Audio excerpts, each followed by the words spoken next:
Okay, tonight is the 22nd of August 2011, and this is the third night. We are speaking on the Sutta Nipata. Tonight we come to chapter 3, Mahathera, the great chapter or the major chapter. This is a long chapter, so we won't be able to finish the whole chapter tonight. Probably only go halfway. The first sutta is Pabajja Sutta. Going forth. This is not the words of the Buddha, just somebody describing about the Buddha. I shall tell you about the renunciation, the manner in which the one with insight renounced the world, and the manner of his inquiry which led him to choose the life of renunciation. In a home, thought that man, a life is stifled, impurity is everywhere like dust. For the wanderer, thought that man, there is space. He lives out in the open, in the air. He saw this was so and set off. He was now a wanderer. So he worked to purify his life. In everything he did and in everything he said, he avoided the unwholesome and the bad.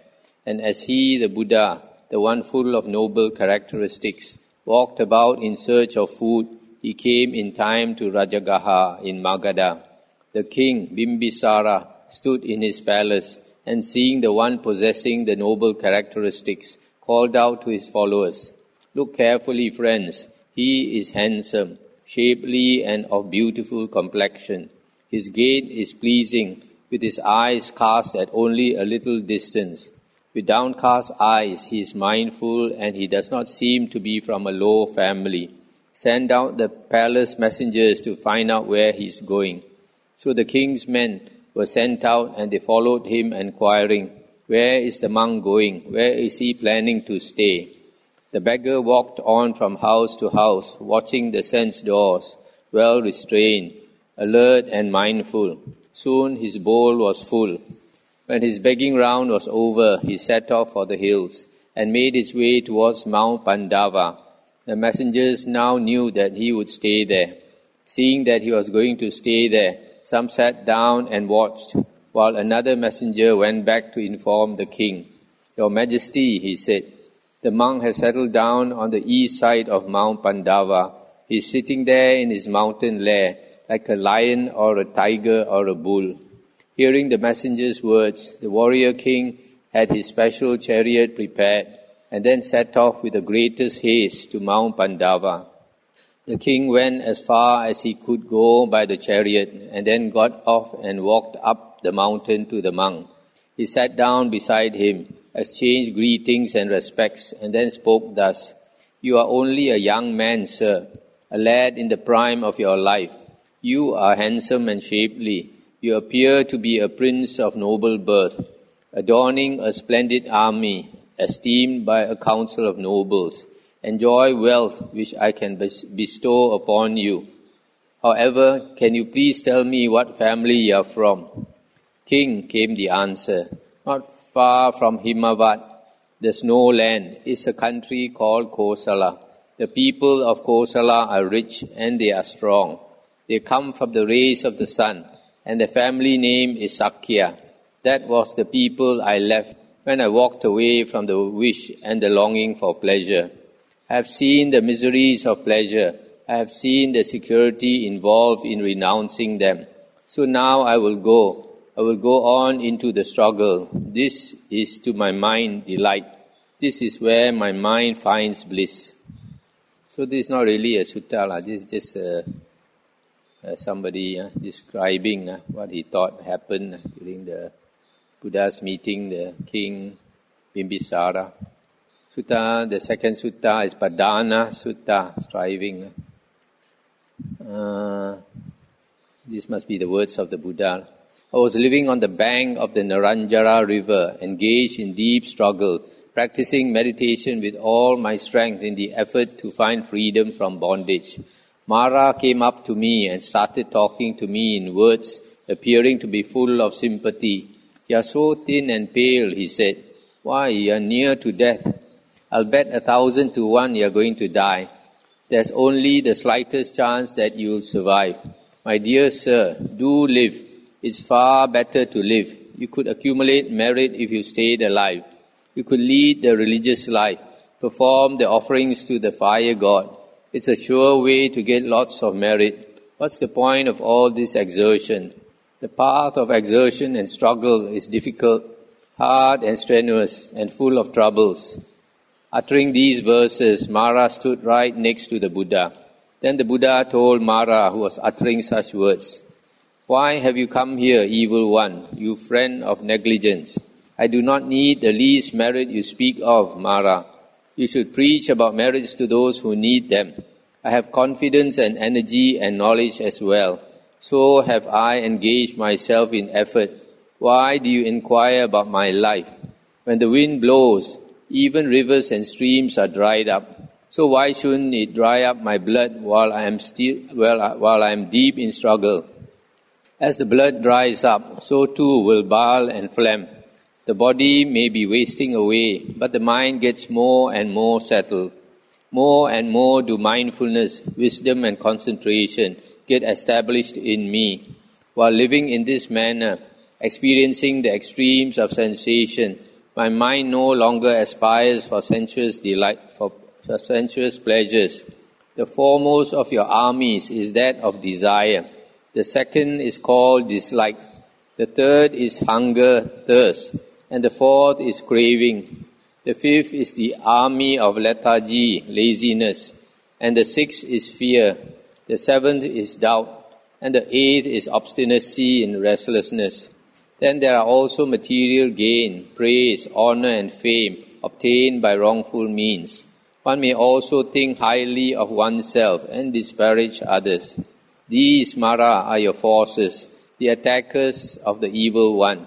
One less than a hero will not be victorious over them and attain happiness.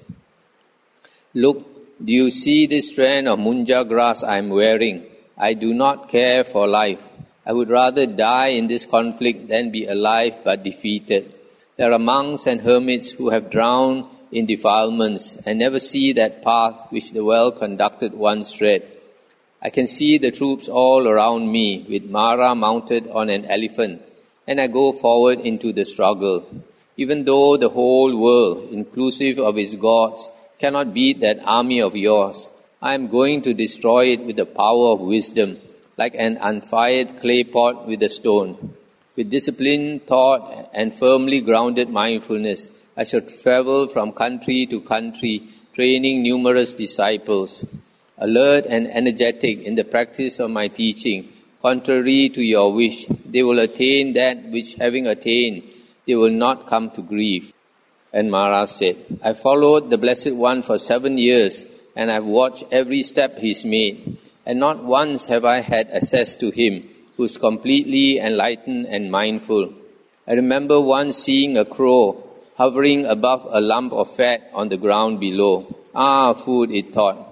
But the lump turned out to be a rock, hard and inedible, and the crow flew away disgusted. We have had enough. It's like that crow eating rock for us. We are going away. We are finished with Gautama. Mara was so upset by his failure that he dropped the loot he was carrying, and at the moment it fell to the ground, the evil-minded Yakka disappeared. So Mara had been trying to discourage the Buddha in his struggle, but he could not. Determination is very important. If a person's determination is very strong, the Buddha said, even devas cannot obstruct you. The next sutta is 3.3, Subhasita Sutta. This is also found in Samyutta Nikaya 8.5. Thus have I heard.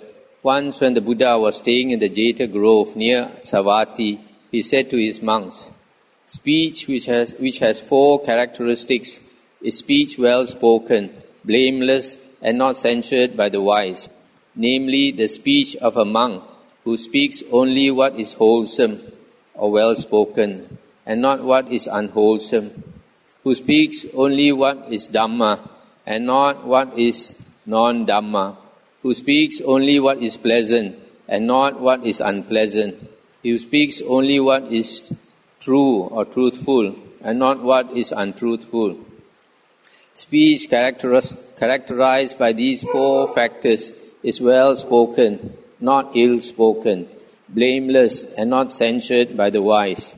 That is what the Master said. And having said this, he went on as teacher to say this. Wholesome speech, the saints say, is foremost. One should speak what is Dhamma and not what is non-Dhamma. And this is the second. One should speak what is pleasant, not what is unpleasant. And this is the third. One should speak what is true or truthful and not what is false. And this is the fourth. Then the monk called Vangisa got up from his seat and went up to the Buddha. He respectfully placed his robe over one shoulder and with his hands placed together, asked the Master for permission to speak. Having obtained it, he spoke these appropriate words of praise. Let us use words that do not cause us pain. Let us use words that do not hurt each other. Those truly are wholesome words. Let us use pleasant speech, where the words make people glad, not resorting to evil speech.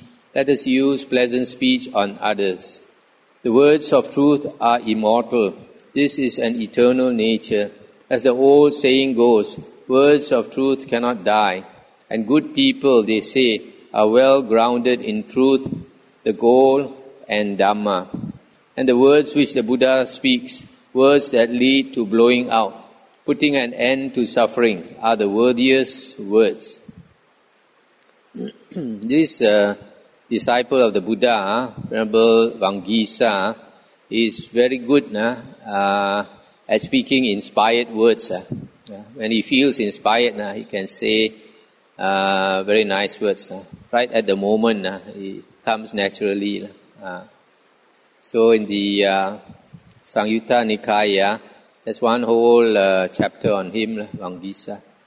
The next sutta is 3.4, Puralasa Sutta. It has another name called Sundarika Bharadvaja Sutta. And it is also found in Sangyutta Nikaya 7.9. But I think there it's a bit shorter. Thus have I heard. Once the Buddha was staying in Kosala, on the bank of the river Sundarika.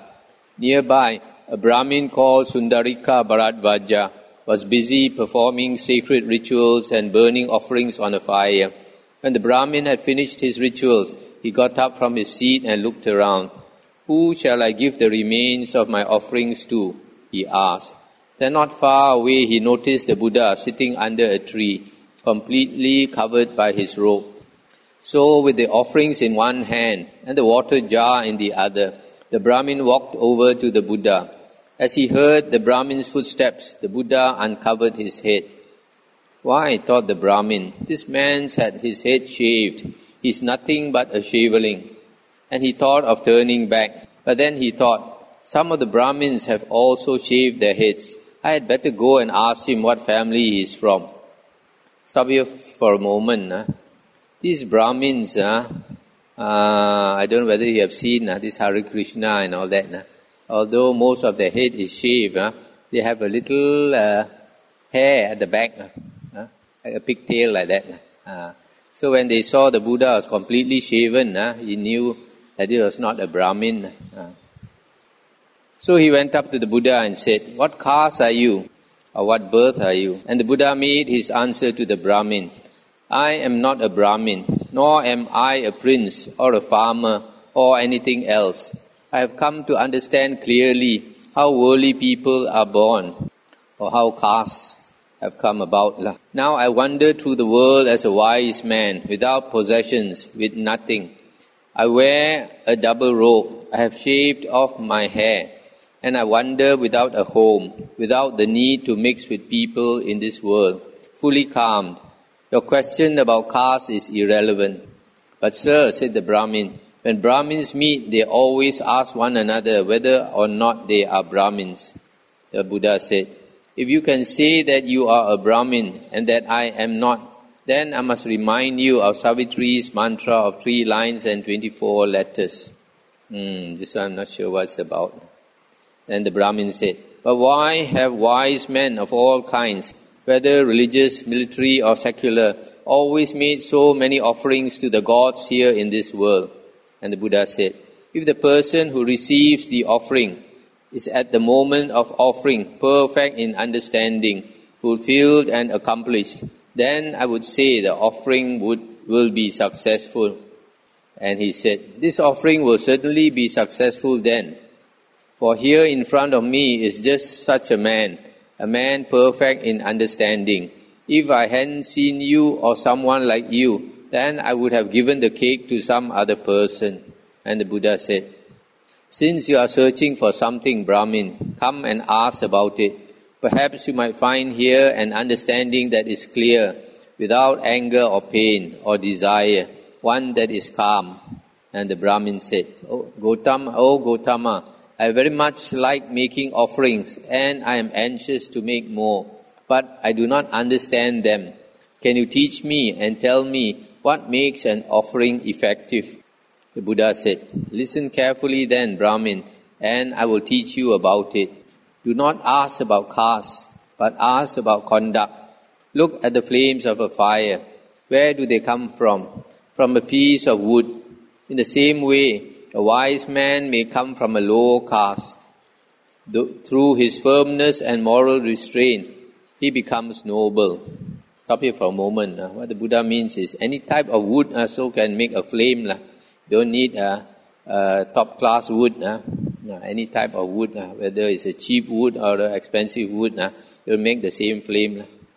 This sense of truth quietens him. He learns self-control and living a life of good conduct. He comes to complete understanding. This is where offerings should be given when offerings are due.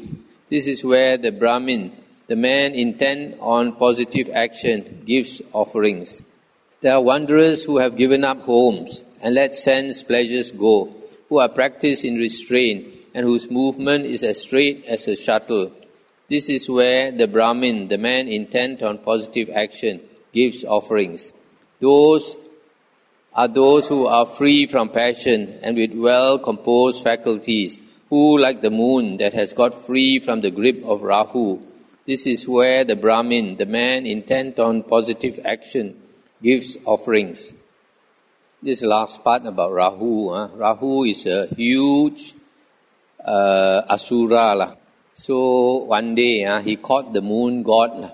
And he wanted to eat the moon god, kill the moon god. So the moon god called to the Buddha for help, and then he managed to get free. There is no clinging to anything for these world wanderers. They are always mindful, and self-thoughts have been left behind. This is where the Brahmin, the man intent on positive action, gives offerings. The wandering conqueror who has let sense pleasures go has seen where birth and death end. In the fullness of extinguishing, he is cool like a lake. He is the one thus gone, Tathagata, and worthy of offerings, on a par with his equals, the even-minded, and beyond comparison with the uneven. The one thus gone has limitless understanding. Nothing in this world or anywhere can pollute him. The one thus gone is worthy of offerings. Pride and deceit do not exist. There is no trace of ignorance, of self-thoughts, of desire. Anger has been lost, and in the utter calm of full extinguishing, the Brahmana has removed the taint of grief. The one thus gone is worthy of offerings. Resting places for the mind have gone. Grasping is no longer there at all. Clinging to nothing in this world or anywhere, the one thus gone is worthy of offerings. He has crossed the stream. The mind is composed. In the perfection of knowledge, he has realized the way things are. He is in his last body, and the passions are burnt out. The one thus gone is worthy of offerings. The intoxication of being has been destroyed and eliminated, and so has abuse of speech. There is none of it. Liberated and fulfilled in every respect, the one thus gone is worthy of offerings. He has shaken off ties. He is not tied down in any way, and there is never any pride, even when he is amongst proud people. He has come to understand where suffering begins and how far it goes. The one thus gone is worthy of offerings. He seeks seclusion, not accepting desires, and untouched by opinions. No objects of sense are clung to, none whatsoever. The one thus gone is worthy of offerings. All ties of every description, thoroughly examined, are destroyed and eliminated. They have all gone. Calm in the freedom of extinguished attachment, he is the one thus gone and worthy of offerings. He sees the end of birth, the end of habit change. He has left completely the path of passion, pure, faultless, spotless, flawless. He is the one thus gone and worthy of offerings. He does not see himself in terms of the self, poised, upright, firm, and free from desire, harshness and doubt. He is the one thus gone and worthy of offerings. There is nothing in him that can lead to bewilderment. Causes of ignorance are gone. There are none whatsoever. He perceives with insight all phenomena. He bears the last body. Full enlightenment is reached, ultimate and blissful, and purification of the person takes place. This is the one thus gone and is worthy of offerings. And the Brahmin said, I have met a being who is complete in understanding. May my offering therefore be true. With Brahma as my witness, I ask the Buddha to accept me. May the Buddha enjoy these offerings. And the Buddha said, Now Brahmin, I do not accept gifts earned by chanting. This is not the way with people of clear knowledge. Enlightened beings reject what is earned by chanting.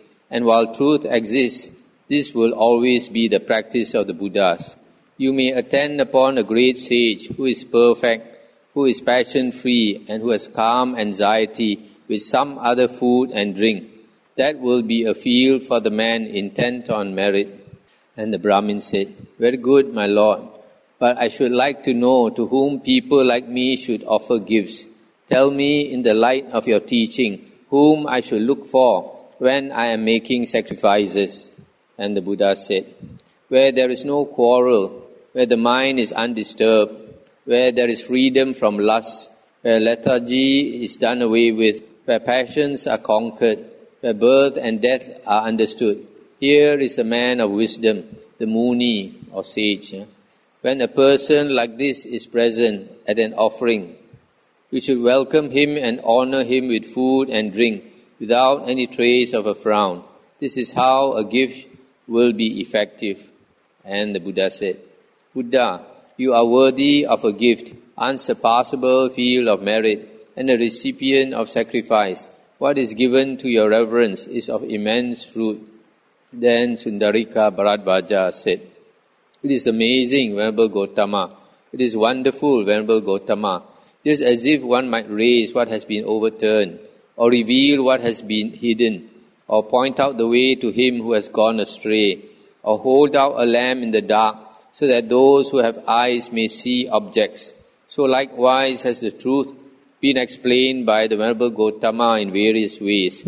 Therefore I take refuge in him, his Dhamma and his Sangha. I wish to enter the homeless life and to receive the higher ordination near the Venerable Gotama. Then Sundarika Bharadvaja received ordination as a novice and received the higher ordination near the Buddha. Later, by leading a secluded life, diligently, energetically, and with a resolute will, in a short time he understood, experienced and attained that highest perfection of a noble life, for which the sons of good families leave the household life harmoniously and take to the life of homelessness. Rebirth has been ended. A noble life has been led. What was to be done has been done, and there was nothing else to be done in this earthly existence. Sundarika Bharadvaja had become one of the Arahants.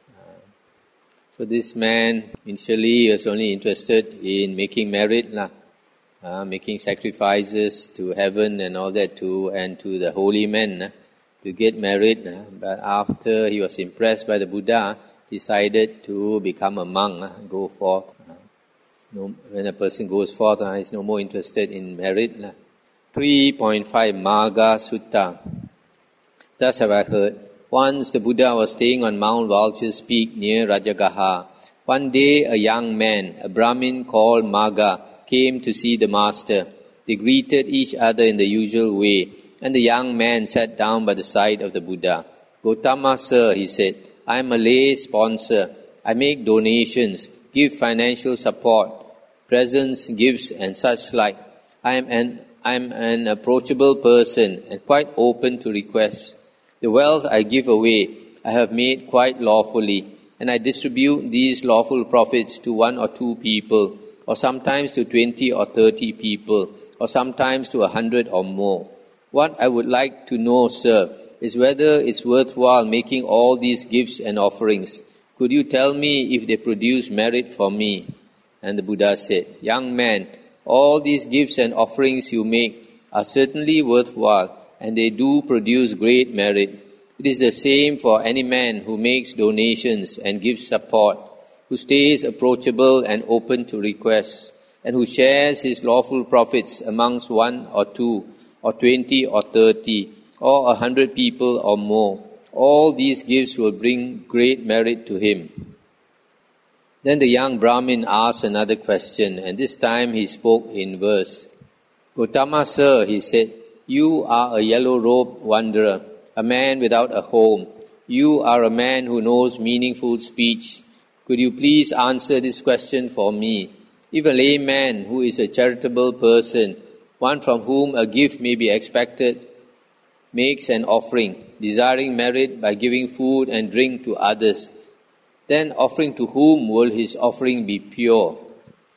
And the Buddha said, "If this charitable layman is going to make an offering or donate food and drink, and if he needs and wants to make merit, then to make the offering successful, he must give it to someone who can receive a sacrifice. He must give it to someone who is gift-worthy." Then the Brahmin asked the Buddha to tell him who these people were who could receive a sacrifice from charitable and well-intentioned laymen. "Which people," asked the Brahmin, "are gift-worthy?" And the master replied, "There are people who wander around in this world without attachments, possessions, with nothing. They are whole and complete, and they have control of the self. When the time comes for giving, these are the people to give to. These are the people whom the well-intentioned Brahmin should give to. Those who have cut off the fetters and bonds, who are tamed, free, passionless and desireless. Those who are freed from all fetters, have tamed the wild and become free, free from the rage of passion and from desire. Getting rid of lust, hatred and delusion, they have eradicated defilements and have perfected the religious life. There are people with no room for trickery or pride. They have no greed, no thoughts of I, no desire. They have gone across the ocean, for they did not fall prey to the thirst of craving, and so now they can live and move around without thoughts of I. They do not have longings or yearnings for anything in the world. They have no longing to be something in this world, and no longing to be in any other world. They have given up pleasure that is sense-based, and they have perfect and fine self-control. They walk from one place to another without homes to return to, and they move with directness like a shuttle pulling thread through a loom. They are free from lust. Their senses are well composed. They are free, slip loose, like the moon easing free from the teeth of Rahu. They are quietened and calm, with no passions or anger. They are not going anywhere in this world. Once they die, they have given up rebirth. They have given up birth and death with no remainder, and they have gone beyond all doubt and uncertainty. They are islands unto themselves. They have nothing. They go from place to place, and in every way they are free. They know precisely what this sentence means. There will not be a rebirth, no more becoming. This is my last existence. In the enjoyment of meditation, in the fullness of knowledge, and in the strength of mindfulness, a person has full enlightenment and is a shelter for many. When the time comes for giving gifts, this is the person to give to. This is the person whom the well-intentioned Brahmin gives to. "Master," said Magga, "my question has certainly brought full rewards for me. You have explained to me what gift-worthy means, and who these people are, for you know it as it really is. You have seen this in accordance with fact. But tell me one thing, Master. When a charitable and well-intentioned layman makes an offering or gives away food and drink, how should he do it to make the offering successful? And the Buddha said, make your offering Magga. As you make it, be pleased in mind. Make your mind completely calm and contented. Focus and fill the offering mind with the giving. From this secure position, you can be free from ill will. If you have no rush of passions and can get rid of ill will, and if you develop the mind of boundless loving kindness with constant care and alertness, night and day, then the loving kindness will spread infinitely in each direction. O Master, said Magga, tell me who can be pure, who can be free, who can be enlightened. How do you get to the Brahma world on your own? O Master of wisdom, please tell me the answers.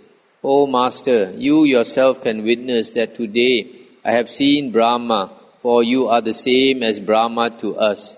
It's true. O Master, shining light, please tell me how a man can get to the Brahma world.